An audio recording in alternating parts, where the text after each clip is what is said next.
मराठी व्याकरणामधला एक अतिशय महत्त्वाचा घटक तो म्हणजे उभयान्वयी अव्यय.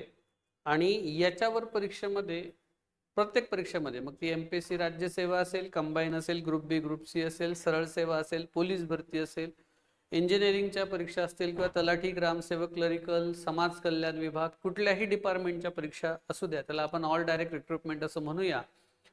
या सर्व परीक्षांमध्ये अतिशय महत्त्वाचा असणारा घटक तो म्हणजे उभयान्वयी अव्यय. पर हा घटक महत्त्वाचा काय आहे? कारण उभयान्वयी अव्यय हे ज्याला समजलं त्याला वाक्याच्या प्रकारामध्ये केवळ वाक्य, मिश्र वाक्य आणि संयुक्त वाक्य कशाला म्हणतात हे सुद्धा कळतं. त्यामुळे हा घटक समजून घेत असताना आपल्याला उभयान्वयी अव्ययाच्या 3 गोष्टीवर लक्ष द्यायचं आहे.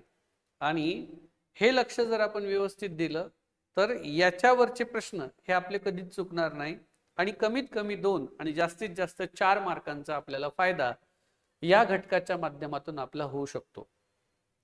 मग नेमकं उभयान्वयी अव्ययामध्ये आपल्याला काय शिकायचं आहे?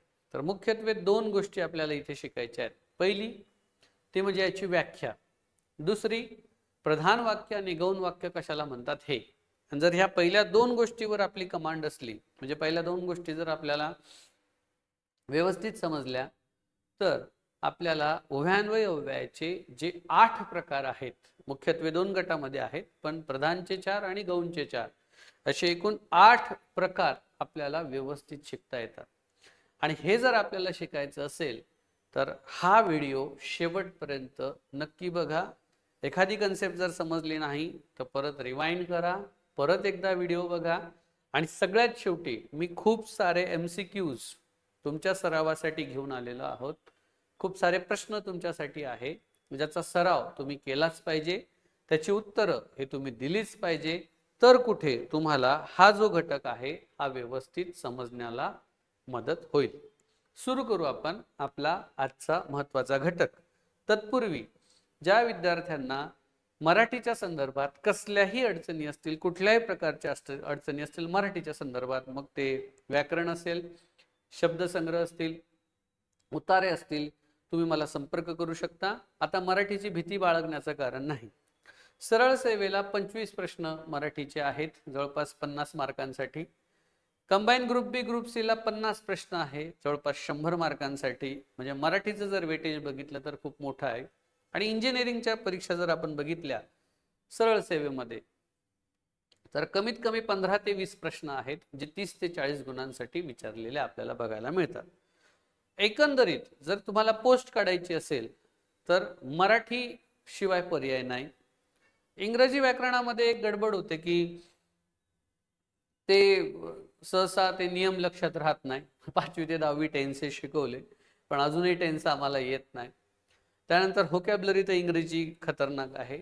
त्या दृष्टिकोनातून जर आपण मराठीचा जर विचार केला किंवा त्याला कंपॅरिझन केली, तुलना केली, तर मराठी हे सोपं आहे.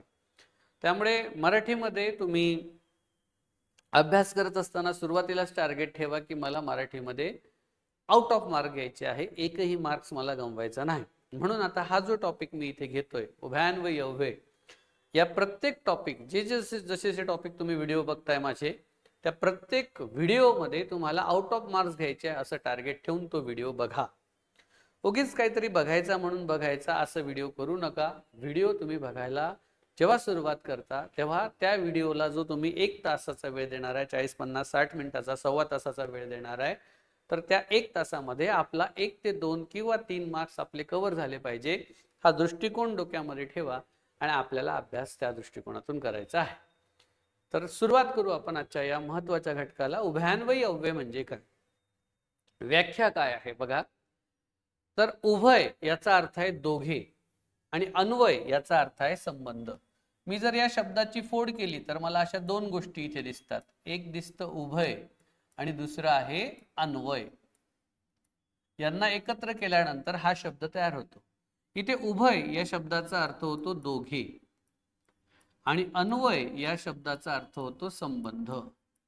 म्हणजे एक आयडिया आपल्याला आली काय, इथे दोघांचा संबंध जोडायचा आहे. त्यामुळे उभयान्वयी अव्ययामध्ये एक व्यक्ती, एक शब्द, एक वाक्य कधीच असणार नाही. याच्यामध्ये 100% 2 लोक असणार आहे, किंबहुना 2 पेक्षा जास्त असणार आहे.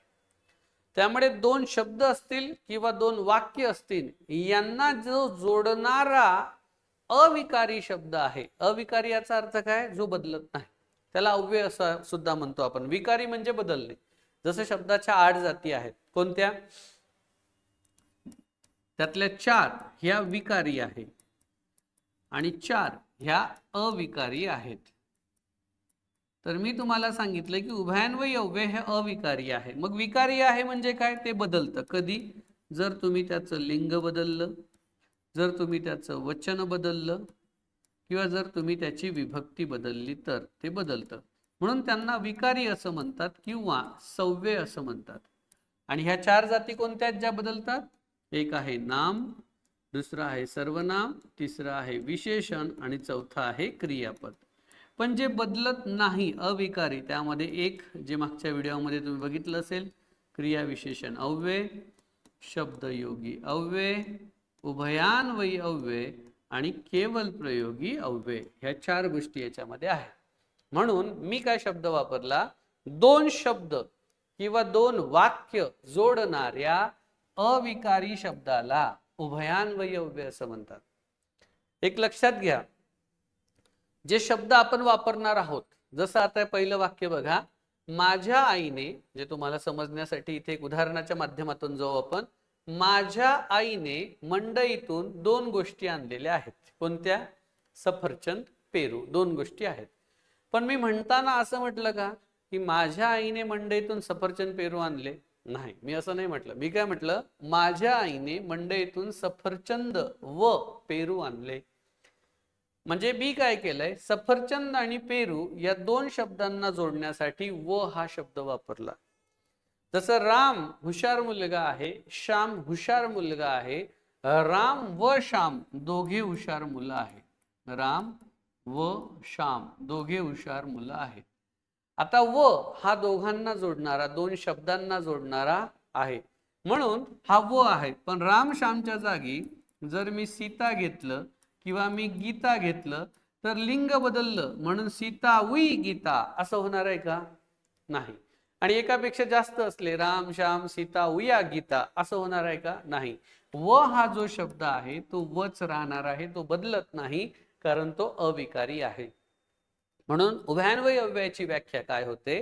2 शब्द किंवा 2 वाक्य जोडणाऱ्या अविकारी शब्दाला उभयान्वयी अव्यय असं म्हणतात. जसं आता दुसरं वाक्य बघा, मी आजारी आहे म्हणून मी शाळेत जात नाही. काय वाक्य आहे? मी आजारी आहे हे पहिलं वाक्य आहे. मी शाळेत जाणार नाही किंवा शाळेत जात नाही हे दुसरं वाक्य आहे.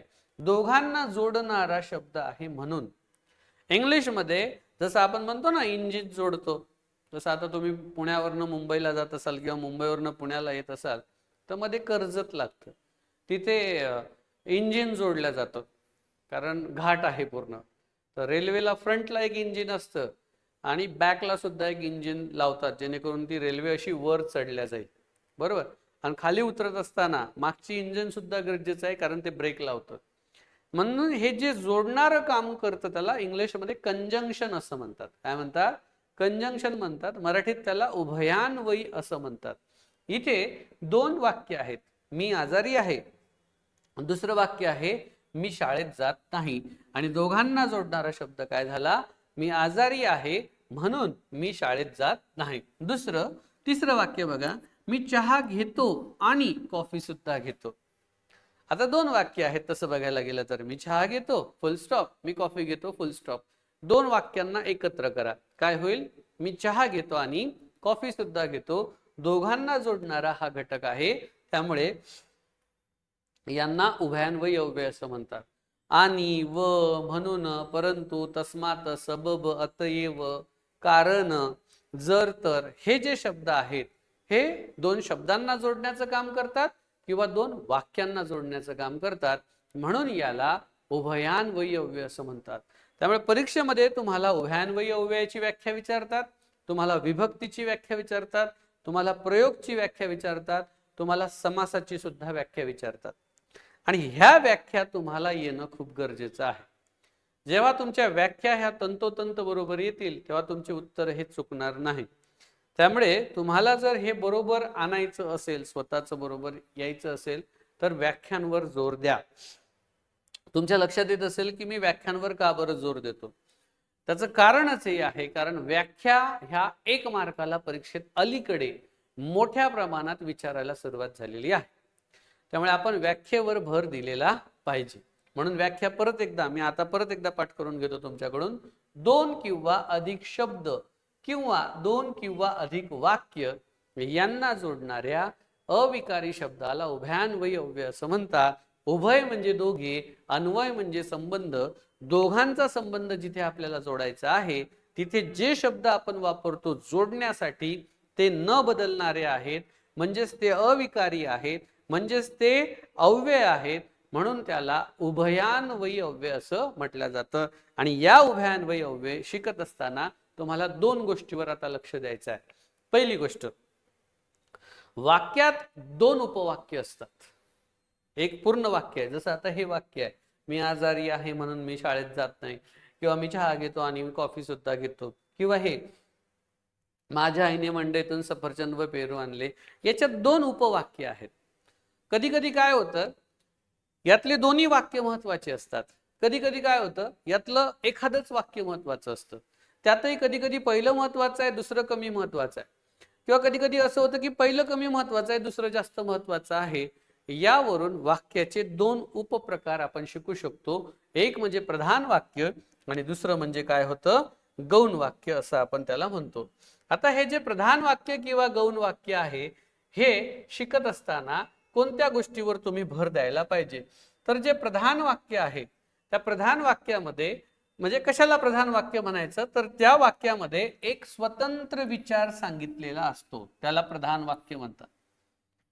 म्हणजे प्रधान वाक्य म्हणजे काय, जसं मी चहा घेतो, फुल स्टॉप, प्रधान वाक्य आहे. मी कॉफी घेतो, हे सुद्धा प्रधान वाक्य आहे. पण जर मी असं म्हटलं, मी चहा घेतो कारण मला चहा आवडतो, आता यामध्ये कारण नंतर मी जे वापरतो ते कारणबोधक उभयान्वयी अव्यय आहे. याचा अर्थ 2 पैकी एक वाक्य कमी महत्वाचं आहे, दुसरं जास्त महत्वाचं आहे. चहा आवडतो हे जास्त महत्वाचं आहे की मी चहा घेतो हे जास्त महत्वाचं आहे. यावरून तुम्हाला वाक्याचे 2 उपप्रकार शिकता येतात. ज्या वाक्यात एक स्वतंत्र विचार सांगितलेला आहे ते प्रधान वाक्य, पण गौण वाक्यात असं नसतं. त्याच्यामध्ये एक स्वतंत्र विचार सांगितलेला नसतो. ते वाक्य अर्थाच्या दृष्टिकोनातून दुसऱ्या कोणावर तरी अवलंबून असतं, त्याला गौण वाक्य असं म्हणतात. म्हणजे जर तुम्हाला असं मी विचारलं, थोडासा डिफिकल्ट लेवलचा क्वेश्चन आपण इथे क्रिएट करू. प्रश्न जर तुम्हाला विचारला की खालील विधाने विचारात घ्या, आणि घ्या विधान दिलं अ आणि ब, आणि 2 विधान मी तुम्हाला देणार आणि शेवटी प्रश्न तुम्हाला विचारणार वरील पैकी कोणतं विधान सत्य आहे. आणि ऑप्शन असेल फक्त अ बरोबर, दुसरं ऑप्शन फक्त ब बरोबर, तिसरं ऑप्शन दोन्ही बरोबर, चौथं ऑप्शन दोन्ही चूक. आता बघा मी वाक्य देतोय आणि वाक्य कसे असणार हे असे. ज्या वाक्यात एक स्वतंत्र विचार सांगितलेला असतो त्याला प्रधान वाक्य म्हणतात. दुसरं वाक्य, ज्या वाक्यात एक स्वतंत्र विचार सांगितलेला नसतो, अर्थाच्या दृष्टिकोनातून ते वाक्य दुसऱ्या कुठल्या तरी वाक्यावर अवलंबून असतं, त्याला गौण वाक्य असं म्हणतात. वरीलपैकी कोणतं विधान सत्य आहे. आता इथे तुम्हाला समजण्यासाठी म्हणून मी दोन्ही विधानं बरोबर दिलेले आहेत, पण स्पर्धा परीक्षेमध्ये असं येणार नाही. स्पर्धा परीक्षेत काय देतील, वरचं खालीत खालचं वर करतील. ज्या वाक्यात एक स्वतंत्र विचार सांगितलेला असतो त्याला गौण वाक्य म्हणतात असं म्हणतील ते, आणि ज्या वाक्यात एक स्वतंत्र विचार सांगितलेला नसतो त्याला प्रधान वाक्य म्हणतात असं ते म्हणतील. आणि मग प्रश्न विचारतील वरीलपैकी कोणतं विधान सत्य आहे. फक्त अ बरोबर, फक्त ब बरोबर, दोन्ही बरोबर आणि दोन्ही चूक. तर उत्तर काय असणार इथे, दोन्ही चूक. कारण मी काय केलं, याचं याला सांगितलं आणि याचं याला सांगितलं. मी सांगितलं म्हणजे तो पेपर मध्ये तुम्हाला अशा पद्धतीने प्रश्न हा विचारणार आहे. मग तुम्हाला प्रधान आणि गौण हे वाक्य आता कळाले. माझ्यासोबत परत एकदा समजून घ्या, आत्ताच समजून घ्या, परत ही गोष्ट समजून घ्यायची गरज नाही. प्रधान वाक्य कशाला म्हणतात, ज्या वाक्यात एक स्वतंत्र विचार सांगितलेला असतो, अर्थाच्या दृष्टिकोनातून ते वाक्य दुसऱ्या कोणत्याच वाक्यावर अवलंबून नसते, त्याला प्रधान वाक्य म्हणतात. आणि गौण वाक्य कशाला म्हणतात, ज्या वाक्यात एक स्वतंत्र विचार सांगितलेला नसतो, अर्थाच्या दृष्टिकोनातून ते वाक्य दुसऱ्या दुसऱ्या कोणत्या तरी वाक्यावर अवलंबून असते. दुसऱ्या म्हणजे कोणत्या? प्रधान वाक्यावर अवलंबून असते. त्याला काय म्हणतात? त्याला गौण वाक्य असं म्हणतात.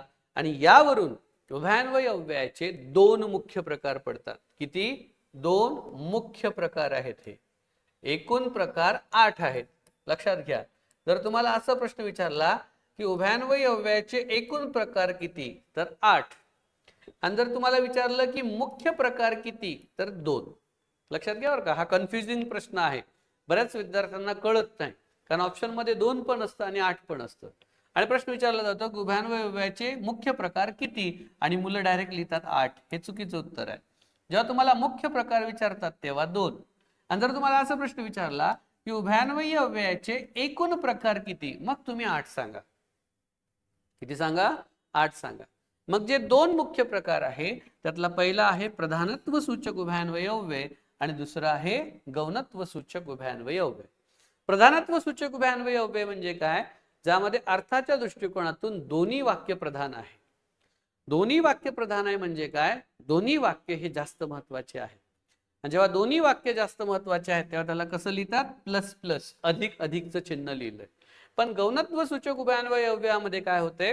कधी कधी पहिलं वाक्य प्रधान आहे, दुसरं गौण आहे, किंवा पहिलं गौण आहे, दुसरं प्रधान आहे. म्हणून इथे लिहित असताना प्लस मायनस असं लिहितात किंवा मायनस प्लस असं लिहितात. इथे प्लस म्हणजे अधिक या चिन्हाचा अर्थ काय होतो? तर ते वाक्य जास्त महत्वाचं आहे. आणि मायनस म्हणजे वजा असं जेव्हा मी चिन्ह लिहितो तर त्याचा अर्थ असतो की ते वाक्य थोडंसं कमी महत्वाचं आहे, म्हणून ते गौण आहे. बघा आता, आपल्या मंत्रिमंडळाचा जो प्रधान असतो, प्रमुख असतो देशामध्ये, लोकसभा आणि राज्यसभा, त्याच्यातून लोक निवडून जातात संसदेमध्ये आणि मग मंत्रिमंडळ निर्माण होतं. तर त्यातला जो प्रधान आहे, जो मेन आहे, जो मुख्य आहे, त्याला काय नाव देतो मग आपण? प्रधानमंत्री. काय म्हणतो आपण त्याला? प्रधानमंत्री, म्हणजेच आपले पंतप्रधान. म्हणजे दोन, जे प्रधानचा अर्थ काय होतोय? तर जास्त महत्वाचा, मुख्य. आणि गौण म्हणजे काय? तो महत्वाचा आहे पण एवढा नाही जेवढा प्रधान असतो. म्हणजे मंत्रिमंडळामध्ये जर तुम्ही बघितलं तर परराष्ट्र मंत्री आहे, संरक्षण मंत्री आहे, गृहमंत्री आहे, कृषी मंत्री आहे, अर्थमंत्री आहे, शिक्षण मंत्री आहे, सगळे महत्वाचे आहेत पण एवढे नाहीत जेवढे प्रधानमंत्री महत्वाचा आहे. बरोबर ना? म्हणून प्रधानत्व सूचक उभयान्वयी अव्ययाने जोडलेली दोन्ही वाक्य प्रधान आहेत. म्हणून इथे जर तुम्ही बघितलं तर याचे 4 उपप्रकार पडतात. किती उपप्रकार पडतात? 4. पहिला समुच्चय, विकल्प, न्यूनत्व आणि परिणाम. यातला जो समुच्चय आहे त्यातही दोन्ही वाक्य प्रधान आहे. जे विकल्प आहे त्यातही दोन्ही वाक्य प्रधान आहे. जे न्यूनत्व आहे त्यातही दोन्ही वाक्य प्रधान आहे. आणि परिणाम मध्ये सुद्धा दोन्ही वाक्य काय आहेत? प्रधान आहे. मग दोन्ही वाक्य प्रधान, प्रधानत्व सूचकचा अर्थ काय झाला? की तुम्ही 4 प्रकार घ्या, 2 घ्या, 3 घ्या, 50 घ्या, 100 घ्या, किती प्रकार जर असते समजा, ह्याला की ते नाहीये, 4च आहेत, पण जेवढे काही असतील उदाहरणार्थ ते सगळे कसे असतील? दोन्ही प्रधानच असतील. पण गौणत्व मध्ये असं नाही. गौणत्व मध्ये काय होते? जसं स्वरूप बोधक पहिलं प्रधान दुसरं गौण, कारण बोधक पहिलं प्रधान दुसरं गौण, उद्देश बोधक पहिलं गौण दुसरं प्रधान, आणि संकेत बोधक मध्ये पहिलं गौण आणि दुसरं प्रधान आहे. म्हणजे याचा अर्थ काय होतो? इथे 2 पैकी एका वाक्यात कमीपणा आहे.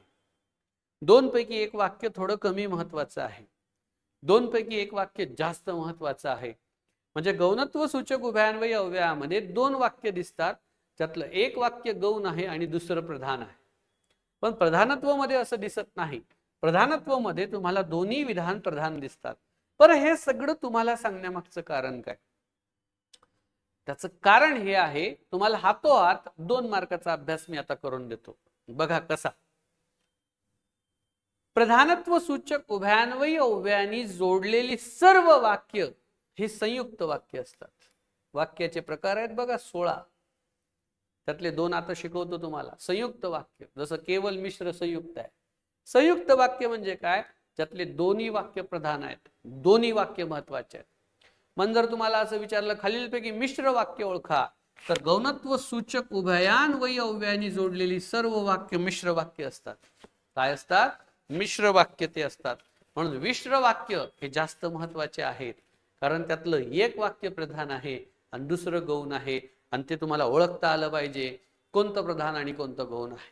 जसं मी तुम्हाला म्हटलं, जर पाऊस वेळेवर आला तर पिके वेळेवर येतील, वाक्याचा प्रकार ओळखा. मग जर तर म्हणजे कुठली तरी अट ठेवली, मी कंडिशन ठेवली, संकेत बोधक उभयान्वयी अव्ययाने जोडलेलं वाक्य आहे ते. म्हणजे जर संकेत त्याच्यामध्ये दिसतो, जर तर दिसतो, म्हणजे समजून जायचं ते कुठलं वाक्य आहे, मिश्र वाक्य आहे. इथे तुमचा 2 मार्काचा अभ्यास झाला. बघा, उभयान्वयी अव्यय हे चॅप्टर का जास्त महत्वाचं आहे, कारण या घटकावर आधारित तुम्हाला मिश्र आणि संयुक्त वाक्य येतात. म्हणून हा घटक शिकत असताना खूप व्यवस्थितरित्या शिका आणि हे पाठ करा. वेळ देतो मी तुम्हाला 2 मिनिटाचा. 2 मिनिटामध्ये बसल्या बसल्या तुम्हाला एक काम करायचं आहे. काय करायचं आहे? आणि माझा हा ऑनलाईन कोर्स जेव्हा तुम्ही बघताय तेव्हा फक्त कानात हेडफोन घालून बसायचं नाही. सोबत कागद घ्या, एक नोटबुक घ्या, पेन घ्या आणि मी जे सांगतोय इथे शिकवतोय ते हातोहात नोट डाऊन करा. एक म्हण आहे अशी, दिसामाजी काहीतरी लिहित जावे, प्रसंगी अखंडित वाचत जावे. रोज तुम्ही 100 लाईन्स अ डे लिहिल्या पाहिजेत. 100 ओळी तुमच्याकडनं लिहिणं अपेक्षित आहे, बरोबर ना, दिवसाला. म्हणून आता हे लेक्चर जेव्हा तुम्ही बघता, ऐकता, तेव्हा तुम्ही याच्यासोबत त्या गोष्टी लिहिणं गरजेचे आहेत, बरोबर. तर लिहिण्याचा प्रयत्न करा. मी काय सांगितलंय, मी काय शिकवतोय हे सगळं लिहून काढा. जोपर्यंत तुम्ही लिहिणार नाही तुम्हाला हे समजणार नाही. काय काय लिहायला पाहिजे तुम्ही, आणि नोट्स पण तुम्ही कशा पद्धतीने काढायला पाहिजे ते पण इथे लक्षात घ्यायला पाहिजे. की व्याख्या सरांनी शिकवली, सरांनी प्रधान वाक्य आणि मिश्र वाक्यातला फरक शिकवला. प्रधान वाक्य कशाला म्हणतात, गौण वाक्य कशाला म्हणतात हे तुम्ही पटकन नोट डाऊन करायला पाहिजे. सोबत तुम्ही हातोहात हा चार्ट पटकन काढला पाहिजे. जोपर्यंत तुम्ही चार्ट काढत नाही तोपर्यंत तुम्हाला ह्या गोष्टी समजणार नाही. तुम्ही बसून काही होणार नाही. जोपर्यंत तुम्ही काही लिहित नाही तोपर्यंत तुमच्या डोक्यात ही गोष्ट परमनंट फिट होणार नाही. ठीक आहे. वेळ देतो तुम्हाला 2 मिनिटाचा. मला हा चार्ट पाठ करून दाखवा. तुमच्या समोर चार्ट आहे आणि डोळे बंद करा आणि बंद करून म्हणून दाखवा हा चार्ट. बघा तुम्हाला जमतो का. एकदम इझी आहे, सोपा आहे. प्रधानत्व सूचक उभयान्वय अव्ययाचे 4 उपप्रकार पडतात आणि गौणत्व सूचक उभयान्वय अव्ययाचे 4 प्रकार पडतात. असे एकूण 8 प्रकार आहे. कोणते आहेत माझ्यासोबत बोला. समुच्चय बोधक, विकल्प बोधक, न्यूनत्व बोधक, परिणाम बोधक. इकडे या गौणत्व मध्ये स्वरूप बोधक, कारण बोधक, उद्देश बोधक आणि संकेत बोधक. दिसलेत का? बघा लवकर. झाले का, पाठ झाले का मला सांग.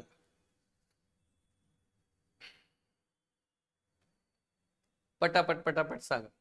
समुच्चय, विकल्प, न्यूनत्व आणि परिणाम. आणि इकडे या स्वरूप, कारण, उद्देश आणि संकेत. किती प्रकार आहेत? 4 आणि 4 8 प्रकार आहेत. बघा लवकर उत्तर द्या. पाठ झालं का सांगा. समुच्चय बोधक, विकल्प बोधक, न्यूनत्व बोधक आणि परिणाम बोधक. असं दिसलं रे दिसलं की तुमच्या डोक्यात लाईट लागला पाहिजे की हे कुठलं वाक्य आहे, हे संयुक्त वाक्य आहे. आणि जर तुम्हाला असं दिसलं स्वरूप, कारण, उद्देश आणि संकेत, पटकन तुम्ही म्हणाला पाहिजे सर हे मिश्र वाक्य आहे, आमचं उत्तर चुकणार नाही. 100% तुमचं उत्तर जे आहे ते इथे बरोबर येणार आहे. आता आपण यातला एक एक प्रकार इथे समजून घेऊ. पहिला घेऊ आपण यातला प्रधानत्व सूचक उभयान्वयी अव्यय. आणि प्रधानत्व सूचक उभयान्वयी अव्यय शिकत असताना तुम्हाला याचे 4 प्रकार इथे शिकणं गरजेचे आहे. काय? प्रधानत्व सूचक मध्ये असणारे दोन्ही वाक्य काय असणार आहे? प्रधान असणार आहेत, हे लक्षात घ्या. म्हणून इथे लिहितानाच आपण काय म्हणतो? हे दोन्ही वाक्य प्रधान आहे. म्हणून मी इथे लिहित असताना जेव्हा पहिला प्रकार आपण घेऊ समुच्चय, तेव्हा दोन्ही विधान कसे असणार आहे? प्लस प्लस असणार आहे. दोन्ही विधान कसे असणार आहे? प्लस प्लस असणार आहे. दोन्ही जास्त महत्वाचे आहे. कमी महत्वाचं असं याच्यामध्ये काहीही नाही आणि त्यामुळे तुम्हाला हे येणं जास्त गरजेचं आहे. बघा आता इथे जसं आता हा प्रकार आहे समुच्चय बोधक उभयान्वयी अव्यय. कशाला म्हणतात? तर समुच्चयचा अर्थ होतो मिलाफ किंवा जोडणी किंवा साधने किंवा एकत्र येणे. जसं मिले हुए बिछड़ने और बिछड़ने वाले मिल गए. जर एकत्र कोणी येत असेल तर त्याला समुच्चय असं म्हणतात. मग समुच्चय कोणाचा, तुमचा की माझा? नाही. समुच्चय असेल दोन शब्दांचा किंवा समुच्चय असेल दोन वाक्यांचा. म्हणून याची व्याख्या काय आहे, व्याख्या केअरफुली लक्षात घ्या. दोन शब्दांच्या किंवा वाक्यांचा बेरीज किंवा मिलाफ जिथे दर्शविला जातो तिथे समुच्चय बोधक उभयान्वयी अव्यय वापरल्या जातं. आणि हे जे समुच्चय बोधक उभयान्वयी अव्यय आहे हे प्रधानत्व सूचक उभयान्वयी अव्ययाचा पहिला सगळ्यात महत्वाचा प्रकार आहे. दुसरी व्याख्या काय ते पण लक्षात घ्या. जी वाक्ये आणि, व, अन, शिवाय, आणखी, नी, आणिक, न या शब्दाने जोडली जातात त्यांना समुच्चय बोधक उभयान्वयी अव्यय असं म्हणतात. उदाहरण खूप महत्वाचं आहे आणि जेवढे जास्त उदाहरणं तुम्ही शिकणार तुमच्या लक्षात येईल की हा टॉपिक किती सोपा आहे. जसं बघा, कॉलेजमध्ये असताना एक वाक्य आहे, मुले वर्गात आली फुल स्टॉप, मुले शांत बसली फुल स्टॉप. दोन वेगळी वाक्य आहेत. काय वाक्य आहे? पहिलं वाक्य आहे मुले वर्गात आली. दुसरं वाक्य आहे मुले शांत बसली. आता मला सांगा, दोन वेगळी वाक्य आहेत की नाही? दोन स्वतंत्र वाक्य आहेत की नाही? दोन स्वतंत्र वाक्यात दोन स्वतंत्र अर्थ सांगितलेले आहेत की नाही?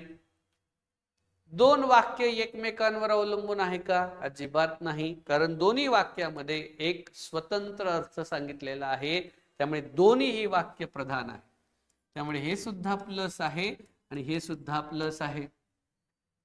आता दोन प्रधान वाक्य एकत्र करायचे आपल्याला, त्यांचा मिलाफ करायचा आहे, संयोग करायचा आहे, संयुक्त करायचा आहे, जोडणी करायची आहे, बेरीज करायची आहे, एकत्रीकरण करायचं आहे. कसं करणार? मुले वर्गात आली आणि शांत बसली. मी काय केलं, परत हा जो मुले शब्द आहे हा वापरला नाही, तो कट केला आणि मी त्या दोघांना जोडणारा हा शब्द घेतला. आधी दोन्ही ठिकाणी, समजा कॉलेजमधलं वाक्य आहे, मास्तरवरच उपकार झाले. कॉलेजमध्ये मला तुम्ही खरं सांगा, मुलं कधी वर्गात येतात का? कॉलेजमध्ये मुलं वर्गात येत नसतात. मुलं कॉलेजला जातात पण वर्गात नाही जात. मग मुलं कुठे असतात कॉलेजमध्ये? कॉलेज कॅम्पसमध्ये फिरत असतात इकडे तिकडे, कॉलेजच्या गार्डनमध्ये, कॉलेजच्या कॅन्टीनमध्ये, लायब्ररीच्या बाहेर. लायब्ररीत नाही, लायब्ररीत बसत नसतात ते, लायब्ररीच्या बाहेर गोंधळ घालत असतात. कॉलेजच्या कॅम्पसमध्ये फिरत असतात. त्यांचा कल्चरल हॉल असेल, त्यांचं जिम असेल, अशा ठिकाणी मुलं असतात. आता वाक्य मी घेतलंय की मुले वर्गात आली म्हणजे मास्तरवरच उपकार झाले. पहिलं उपकार मास्तरवर की बापरे मेरे क्लास में बच्चे आ गए. दुसरं उपकार काय? मुले शांत बसली, मास्तरवर अजून उपकार. कॉलेजमध्ये मुलं कुठे शांत बसतात? शाळेमध्ये बसतात. सर ओरडले, टीचर रागवले की मुलं गप्प बसतात. कॉलेजमध्ये कुठे? सर जर असे झाले लगेच सरांच्या मागे पीजे चालू होतील. सरांना काहीतरी फेकून मारलं जाईल, दगड, कागद, पुस्तक, अंडे, टमाटे काही पण फेकून मारतात, फालतू जोक्स करतात. पण दोन्ही ठिकाणी बघा, मुलं वर्गात आली, मास्तरवर उपकार झाले. दुसरं वाक्य, मुले शांत बसली, मास्तरवर परत उपकार झाले. दोन्ही वाक्य महत्वाची आहेत आणि दोन्ही वाक्य महत्वाचे आहे. वर्गात आली मुलं हे महत्वाचं आहे आणि वर्गात आल्यावर मुलं शांत बसली हे सुद्धा महत्वाचं आहे. म्हणून दोन वाक्य जोडणाऱ्या अविकारी शब्दाला उभयान्वयी अव्यय असं म्हटलं जातं. जसं हे वाक्य खूप कन्फ्युजन आहे, राम व लक्ष्मण दोघे भाऊ होते. आणि मी नेहमी सांगतो, एमपीएससीच्या एका इंजिनिअरिंगच्या परीक्षेमध्ये हा प्रश्न आला होता. बऱ्याच पुस्तकामध्ये हे वाक्य केवल वाक्य म्हणून दिलेलं आहे. हे केवल वाक्य नाही, हे संयुक्त वाक्य आहे, लक्षात ठेवा. पुस्तकामध्ये चुकीचं दिलेलं आहे. जर चुकीचं आहे तर त्याला करेक्शन करून घ्या. इथे राम आणि लक्ष्मण हे एक आहेत का? नाही ना, दोन वेगळ्या पर्सनॅलिटी आहेत आणि दोन वेगळ्या पर्सनॅलिटीला जोडणारा हा शब्द आहे व, त्यामुळे हे संयुक्त वाक्य आहे. परंतु काही पुस्तकात कसं सांगितलंय माहित आहे का? राम व लक्ष्मण हे दोघे भाऊ होते. होते याचा मूळ धातू आहे अस असणारे कोण? तर भाऊ. असणारे कोण? भाऊ. भाऊ झाला उद्देश्य. भाऊ काय झाला? उद्देश्य. त्यालाच व्याकरणाच्या भाषेमध्ये कर्ता असं म्हणतात. आणि होते हे झालं क्रियापद. यालाच व्याकरणाच्या भाषेमध्ये विधेय असं म्हणतात. मग केवल वाक्याची व्याख्या काय? केवल वाक्याची, ज्या वाक्यात एकच कर्ता आणि एकच क्रियापद आहे त्याला केवल वाक्य म्हणतात, किंवा ज्या वाक्यात एकच उद्देश्य आणि एकच विधेय आहे त्याला केवल वाक्य म्हणतात. अशी केवल वाक्याची व्याख्या आहे. त्यामुळे बरेचशा लेखकांनी, बऱ्याचशा शिक्षकांनी या वाक्याला केवल वाक्यामध्ये टाकलेलं आहे. पण एमपीएससीने याचं उत्तर संयुक्त वाक्य दिलेलं आहे आणि मी एमपीएससीच्या बरोबर आहे. मी त्या पुस्तकाच्या विरोधात आहे ज्या पुस्तकामध्ये हे असं वाक्य दिलेलं आहे. शेवटी पुस्तक माणसाने बनवलंय, देवानी नाही बनवलंय. आणि चुका माणसांकडून होतात, फक्त माणसांनी त्या मोठ्या मनाने स्वीकारायला पाहिजे. माणसं चुका स्वीकारत नाही, उलट मीच कसा बरोबर आहे हे समजून सांगण्याचा प्रयत्न करतात. मला एक लहान मुलाला जरी विचारलं ना, ज्याला लहानपणी त्याच्या आजी आजोबांनी आईनी राम लक्ष्मणाची गोष्ट सांगितली असेल, रामायण सांगितलं असेल, महाभारत सांगितलं असेल, ते छोटं मुलग शेंबड बांबड का असेना पण त्याचे कान मजबूत आहेत. त्यांनी ऐकलंय की राम हा मोठा होता, लक्ष्मण हा छोटा होता. लक्ष्मण रामासोबत वनवासात गेला होता. वनवास तर रामाला झाला होता, 14 वर्षाचा वनवास रामाला झाला होता, पण सोबत लक्ष्मण आणि सीता हे सुद्धा वनवासात गेले. लक्ष्मण, राम, सीता हे 3 वेगळे कॅरेक्टर आहे. हे त्या छोट्या बाळालाही कळतं, पण हे लेखकांना कळत नाही. यापेक्षा मोठं दुर्भाग्य मराठीमध्ये नाही. मला सांगा, हे 2 वेगळे आहेत की नाही? आहेत की नाही? हे 2 वेगळे शब्द आहेत की नाही? आणि या 2 शब्दांना जोडणारा हा शब्द आहे व. बरं, रामही तितकाच महत्वाचा आहे आणि लक्ष्मणही तितकाच महत्वाचा आहे. दोघही प्रधान आहे. आपण प्रधानत्व सूचक उभयान्वय अव्ययाची व्याख्या काय बघितली? ज्यामध्ये दोन्हीही शब्द किंवा दोन्हीही वाक्य हे प्रधानत्व सूचक उभयान्वयी अव्ययाने जोडलेलं आहे. आणि, व, अन, शिवाय, आणखी, नी, आणिक, न हे सगळे प्रधान आहेत. हे सगळे प्रधानत्व सूचक उभयान्वयी अव्यय म्हणून वापरले जातात आणि दोघांना जोडणारं हे वाक्य आहे. म्हणून हे संयुक्त वाक्यच आहे. कोणतं वाक्य आहे? संयुक्त. तुमचे पुस्तक उघडा, त्या पुस्तकात हे केवल वाक्य दिलंय, तिथे खोडा, त्याला संयुक्त करा. तुम्ही खूप सारे युट्यूब चॅनल्स बघा, त्या युट्यूब चॅनल्स मध्ये हा टॉपिक काढा, त्याच्यामध्ये तुम्हाला त्या शिक्षकांनी हेच शिकवलेलं आहे. हे केवल वाक्य आहे. मित्रांनो, छाती टोकून सांगतो, हे संयुक्त वाक्यच आहे. का आहे त्याचा पुरावा दिलाय तुम्हाला. मराठी व्याकरणाचं, इंग्रजी व्याकरणाचं, गणित बुद्धिमत्तेचं एक वैशिष्ट्य आहे मित्रांनो, बाप दाखव नाही तर श्राद्ध कर. हे जे तुम्हाला पुरावे दाखवावे लागतात, पुरावे, मी पुरावा देतोय तुम्हाला. इथे सिद्ध करून दाखवावं लागतं की हे का तसं वाक्य आहे, हे का त्या प्रकारात जातं, मी सिद्ध करून दाखवलंय. त्यामुळे आता उघडा डोळे, बघा नीट एबीपी माझा. आता तुम्ही मात्र लक्षात ठेवलं पाहिजे. जमेल? तिसरं वाक्य, तू नाशिकला जाणार आणि परत कधी येणार? पुढचं वाक्य बघा काय, तू नाशिकला जाणार अन परत कधी येणार? आता तुमच्यापैकी एखाद्या मुलाचं सिलेक्शन झालं एमपीएससी थ्रू, PSI झाला किंवा DYSP झाला राज्यसेवेतून, तर त्याचं ट्रेनिंग कुठं असतं? त्याचं ट्रेनिंग असतं नाशिकला. नाशिकला काय आहे? नाशिकला आहे MPA. MPA म्हणजे काय? महाराष्ट्र पोलीस अकॅडमी, जिथे PSI म्हणजे पोलीस उपनिरीक्षक, पोलीस सब इन्स्पेक्टर, आणि DYSP deputy superintendent of police किंवा त्याला ACP असं म्हणतात, असिस्टंट कमिशनर ऑफ पोलीस, याचं ट्रेनिंग नाशिकला होतं MPA मध्ये. मग आता एक मुलगा आहे आपल्या क्लासमध्ये, उदाहरणार्थ राहुल. तर राहुलची मैत्रीण जी की होणारी त्याची बायको आहे, ती त्याला विचारते, राहुल तू नाशिकला जाणार आणि परत कधी येणार? आता दोन्ही गोष्टी महत्वाच्या आहेत, लक्षात घ्या बरं का, दोन्ही महत्वाचे. नाशिकला जाणं हेही महत्वाचं आहे. का? तिथे ट्रेनिंग आहे, ते ट्रेनिंग कंप्लीट केलं तरच त्याला पोस्टिंग भेटणार आहे ना, बरोबर ना? आणि दुसरं वाक्य, तू परत कधी येणार? अरे दुसरंही महत्वाचं आहे. नाशिकला जाणंही गरजेचं आहे आणि वापस येणंही गरजेचं आहे ना, कारण ती वाट बघते ना की घर कब आओगे. राहुल एकटाच आला पाहिजे घरी, कारण ट्रेनिंग सेंटर मध्ये गेला तर तिथे दुसरी PSI भेटली एखादी, तर दुसरा DYSP एखादी मुलगी भेटली राहुलला, तर हा डीवायएसपी ती डीवायएसपी, मिले सुर मेरा तुम्हारा तो सुर बने हमारा, आहे की नाही. आम्ही तर गमतीने म्हणतात, एमपीएससी मधले मुलं गमतीने म्हणतात की नाशिकला सर एमपीए नाहीच आहे. मला बरेच मुलं म्हणतात सर हे एमपीए नाहीये, हे महाराष्ट्र पोलीस अकॅडमी नाहीये. म्हटलं मग काय रे बाळा. मुलं म्हणतात, गमतीनं म्हणतात बरं का, सिरियसली नाही, गमतीनं म्हणतात सर ते मॅरेज ब्युरो सेंटर आहे. काय आहे ते, एमबीसी आहेत. एमपीए नाही म्हणतात सर, ते मॅरेज ब्युरो सेंटर, तिथे लग्न जुळतात म्हणे. तो पीएसआय ती पीएसआय, तो डीवायएसपी ती डीवायएसपी, तो डीवायएसपी ती पीएसआय, ती पीएसआय तो डीवायएसपी. सर लग्नच जुळतात म्हणे. त्यामुळे राहुलची मैत्रीण जी म्हणते ते बरोबर आहे. काय म्हणते, तू नाशिकला जाणार हे गरजेचं आहे, पण तू परत कधी येणार हेही गरजेचं आहे, आणि तू एकटाही ये, नाही तर माझी सवत घेऊन आला तर तुझं काही खरं नाही. म्हणजे इथे काय, दोन्ही गोष्टी जास्त महत्वाच्या. नाशिकला जाणं सुद्धा गरजेचं आहे आणि परत येणं सुद्धा गरजेचं आहे. तू नाशिकला जाणार आणि परत कधी येणार, दोन्ही वाक्य महत्वाचे आहेत. त्यामुळे पहिलं वाक्य प्रधान आहे आणि दुसरं वाक्य सुद्धा प्रधान आहे, आणि दोघांना जोडणारा शब्द आहे अन. कुठला शब्द आहे, अन. चौथं वाक्य बघा, मी शिक्षक आहे.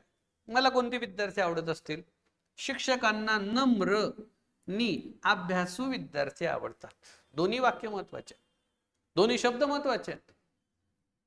नम्र विद्यार्थी आवडतात, टवाळखोर आवडत नाही, टाइमपास करणारे आवडत नाही. आम्हाला सिन्सिअर मुलं आवडतात, अभ्यासू.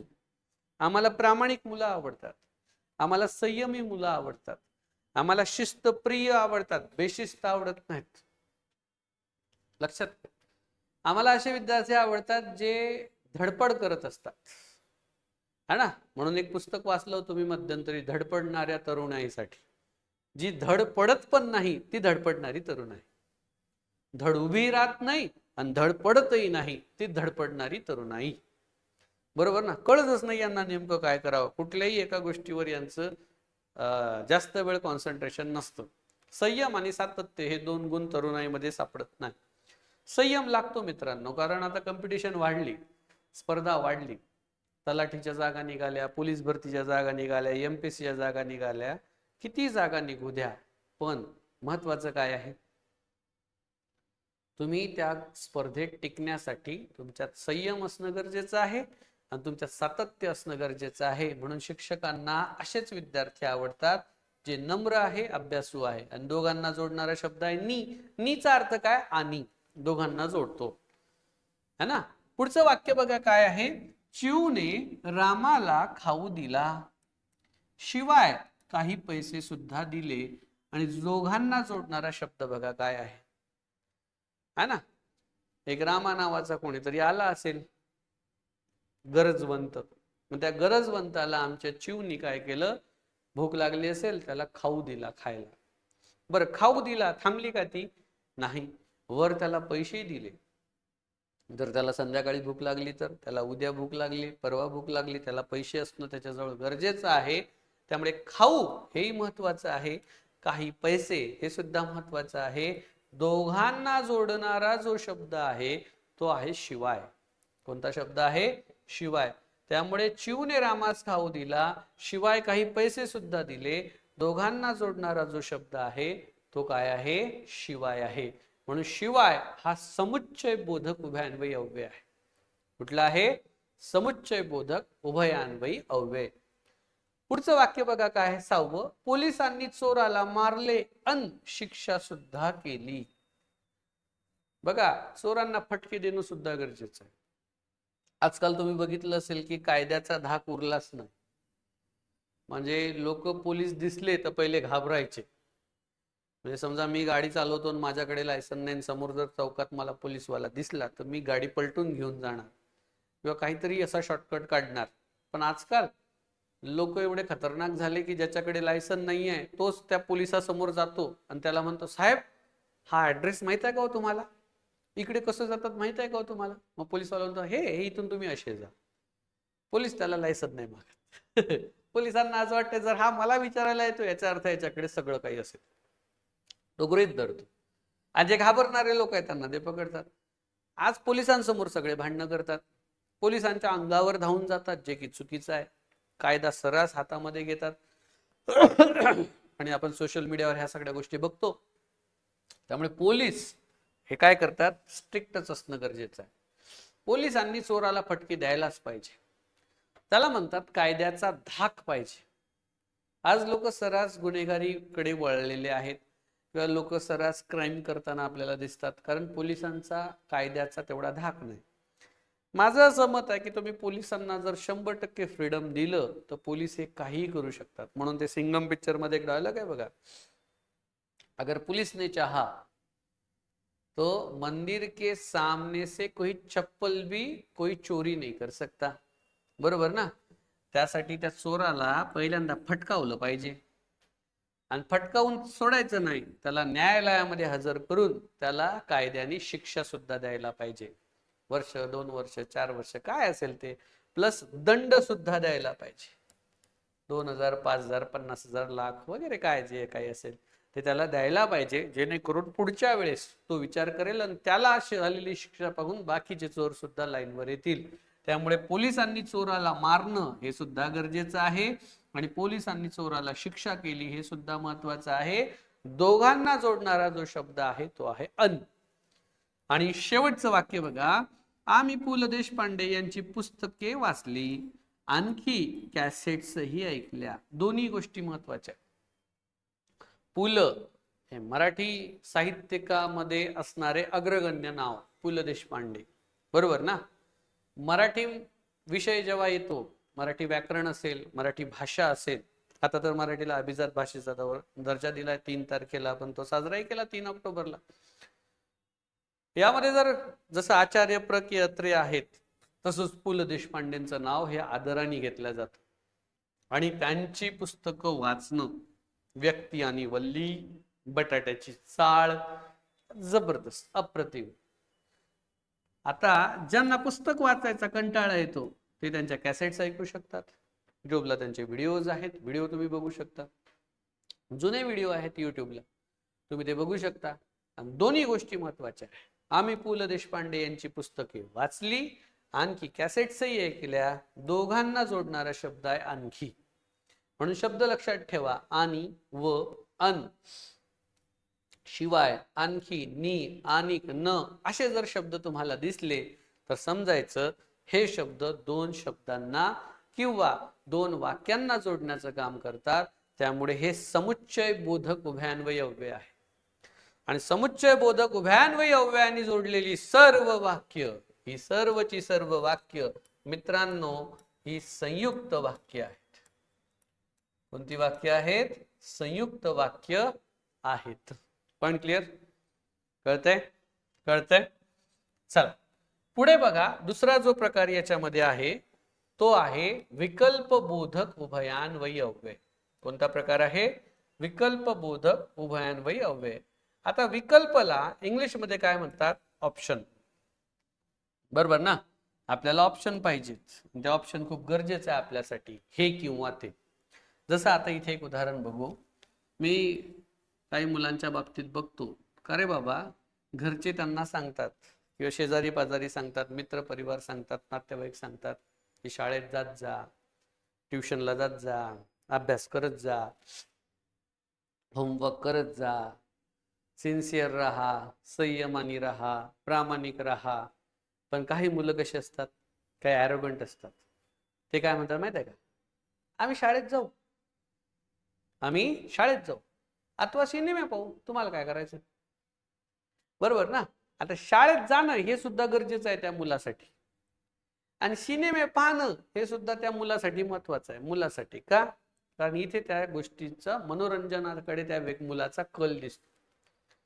कदाचित त्याला ते आवडत असेल, त्यामुळे तो काय म्हणतो, आम्ही शाळेत जाऊ अथवा सिनेमा पाहू, 2 पैकी काय पण करू, तुम्हाला काय करायचं. त्यामुळे दोन्हीही वाक्य हे जास्त महत्वाचे आहेत. आम्ही शाळेत जाऊ अथवा सिनेमे पाहू. दुसरं वाक्य बघा काय याच्यामध्ये, देह जाओ अथवा राहो. आता इथे वर बघा अथवा शब्द आहे. अथवा काय सांगतोय तुम्हाला? हे किंवा ते पर्याय आहे. तो विकल्प बोधक उभयान्वयी अव्ययाने जोडलेलं वाक्य आहे ते. विकल्प म्हणजे काय? तर हे किंवा ते, 2 पैकी 1. काय? 2 पैकी 1 असा अर्थ होतो विकल्प. याला इंग्लिश मध्ये तुम्ही वाटल्यास जास्त लक्षात ठेवा, त्याला म्हणतात ऑप्शन. त्याला काय म्हणतात? ऑप्शन. हे किंवा ते. जसं आता बघा बरेचसे मुलं मुली तुम्ही बघितलं असेल आता आजकाल प्रेम जास्त उतू चाललंय त्यांचं, आणि मग ते बसतात एका त्या बगीच्यामध्ये, गार्डन मध्ये, हातात हात घेऊन आणि म्हणतात, देह जाओ अथवा राहो मी तुझाच राहील.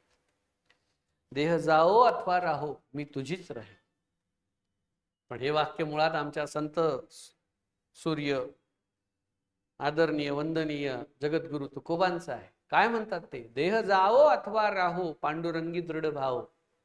म्हणजे हा देह जरी गेला, म्हणजे निधन झालं, देह माझा तुम्ही जाळून जरी टाकला, किंवा देह माझा राहिला, मी जिवंत आहे, तरी सुद्धा माझं मन, माझा भाव हा पांडुरंगाकडेच असेल.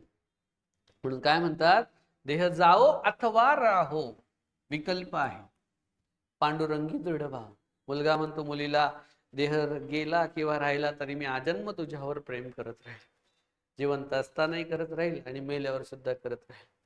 पुढचं वाक्य बघा, तू मला ऑफिसला अगर घरी भेटायला ये. ऑप्शन दिलंय त्याने, एक तर ऑफिसला ये, एक तर घरी ये. दोन पैकी एक. काय आहे?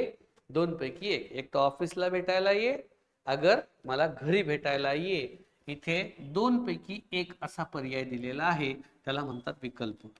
हे वाक्य खूप महत्वाचं आहे. वाक्य बघा काय, तुला पैसा हवा की कीर्ती हवी? तुला पैसा हवा की आम्ही हवे? बघा ना, मगाशी मी राहुलचं उदाहरण घेतलं होतं, आता परत ते उदाहरण घेतो. राहुल काय म्हणतो? त्याचं लग्न होतं आणि त्याची बायको म्हणते, अहो आपण वेगळं राहू, माझं काही तुमच्या आई वडिलांसोबत पटत नाही.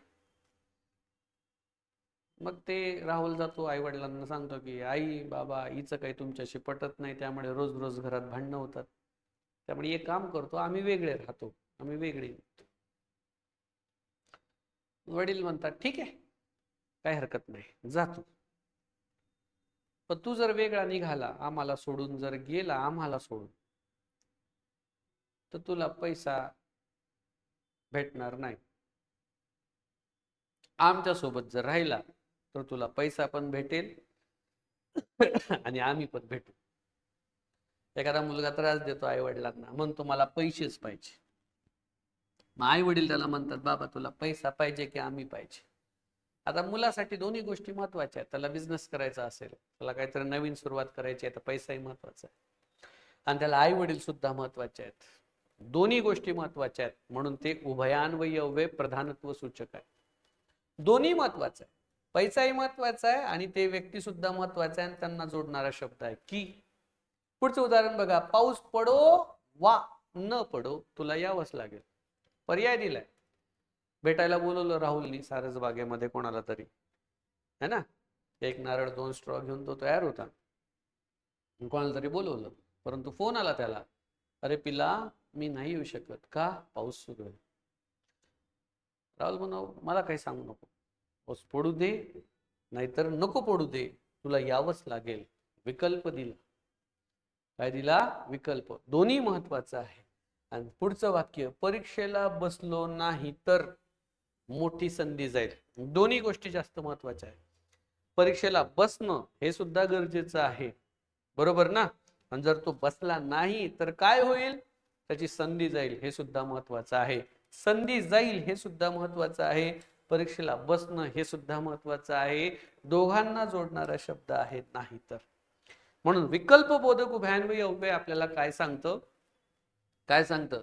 विकल्प बोधक उभयान्वयी अव्यय आपल्याला दोन वाक्यांना जोडण्याचं काम सांगतोय. आणि जेवढे जास्त दोन वाक्य जोडले जातील, विकल्प बोधक. आता ते शब्द तुम्ही लक्षात ठेवणं गरजेचं आहे. बघा मी तुम्हाला शब्द कोणते आहेत ते सांगतोय. शब्द आहे किंवा, अथवा, वा, अगर, की, का, नाहीतर.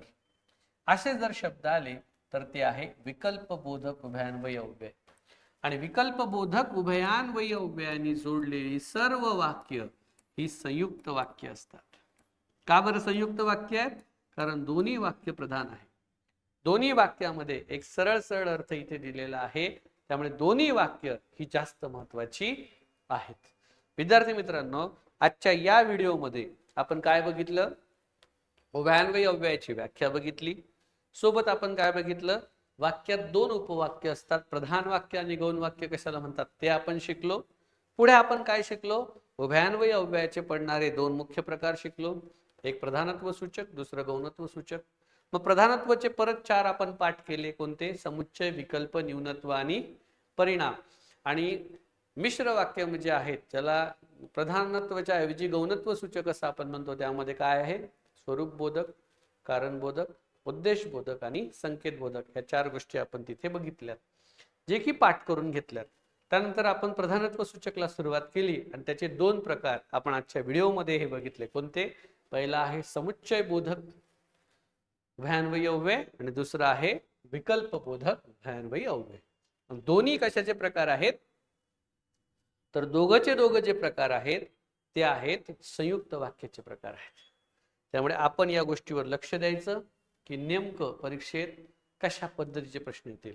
आता याचा जो पुढचा व्हिडिओ आपला असेल त्या व्हिडिओमध्ये आपण याच्या पुढचे प्रकार बघणार आहोत. कुठले? न्यूनत्व बोधक, त्यानंतर परिणाम बोधक,